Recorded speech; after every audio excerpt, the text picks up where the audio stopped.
জগৎকে সাজিয়েছেন যিনি, বছরের একটা দিন তিনি আমাদেরকে দিয়েছেন তাকে সাজাবার জন্য।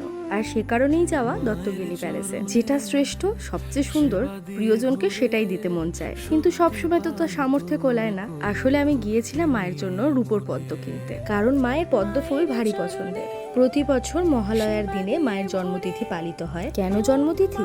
আসলে ওই দিনই মা বালিকা রূপে আবির্ভূতা হয়েছিলেন এবং ভক্তের কাছ থেকে চেয়ে নিয়েছিলেন চালকলা। আরও একটা বিশেষত্ব আছে এই দিনের। এই দিন মা ভক্তের দেওয়া অলংকারে সজ্জিত হন। আমার সামর্থ্য অনুযায়ী আমি একটা রূপোর পদ্মই মাকে দিতে পেরেছি। আর ভারী শখ হয়েছে এবারে মাকে কাঁথা স্টিচের শাড়ি পরাবো। তাই শাড়ি গয়না কিনে চলো এবার নিয়ে যাই তার কাছে, তাকে গিয়ে জিজ্ঞাসা করি তার পছন্দ হলো কিনা।